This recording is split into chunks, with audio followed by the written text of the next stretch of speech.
Ousmane, félicitations. Très bon match aujourd'hui. Quelle performance.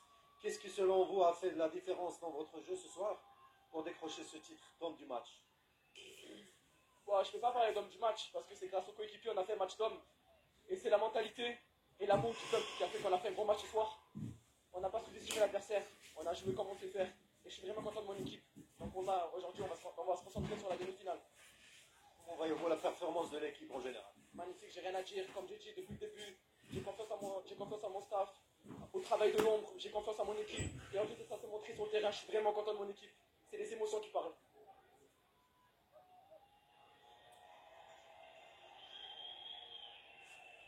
Concernant la deuxième mi-temps, quelles étaient vos instructions à la mi-temps?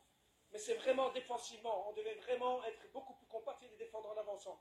Donc des fois on sortait à contre-temps, des fois on n'osait pas aller cadrer le joueur. Donc s'il fallait, c'est qu'on garde notre manière de défendre en bloquant l'axe, en créant les 3 contre 3 sur le côté, mais toujours en essayant de les presser, de défendre en avançant. C'est ce qu'on n'a pas fait en première mi-temps. En deuxième mi-temps, je vous dis, on l'a préparé ce truc. C'est juste qu'on ne l'a pas fait. Pourquoi? Je ne sais pas. On a replacé aussi Jessim sur le côté qui fait ça bien. Et donc voilà, ça a marché. Alhamdoulilah. Des fois ça marche, des fois ça ne marche pas. Aujourd'hui ça marche. La Coupe du Monde ça marche, on est content. On y va, on y va, on y va. Aujourd'hui, contre cette belle équipe des États-Unis, comment évaluez-vous la performance de toute l'équipe aujourd'hui? Ouais, incroyable, c'est une grosse performance parce que en première mi-temps, un peu à l'image du match du Brésil, je les ai sentis très, très nerveux, très pas contents d'eux-mêmes. Donc on a dû les calmer à la mi-temps, de nouveau recorriger certaines choses. On a vu qu'on a beaucoup mieux défendu après.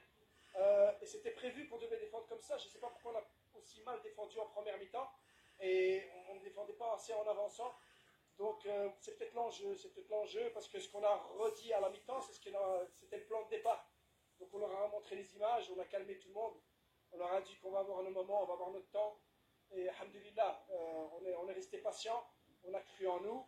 Et donc voilà, après on sait très bien qu'on peut faire du mal à n'importe qui, qu'on a des joueurs de qualité devant. Et puis surtout, ce qui fait la différence, c'est que les joueurs derrière sont très costauds et les joueurs offensifs font le travail défensif. Donc ils ont été chercher ces qualifications, ils sont en train d'écrire leur histoire à eux. Cette génération-là, ils le méritent amplement parce que c'est un plaisir énorme de travailler avec eux. Donc alhamdoulilah, on a vécu une Coupe d'Afrique où on était assez bon, on était meilleur que tout le monde. On l'a perdu comme moment final. Et je me rappelle, je pense que la clé de tout ça, c'est quand même les joueurs qui étaient fâchés sur eux-mêmes en finale de Coupe d'Afrique.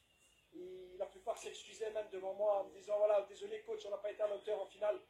Et ça, c'était la clé de tout. C'est pas de reproches, pas d'excuses, se remettre en question. Et fiachet, c'est ce qu'on avait dit, fiachet, quand on a perdu cette finale. Et alhamdoulilah, maintenant, c'est... Alhamdoulilah, coach, félicitations encore une fois.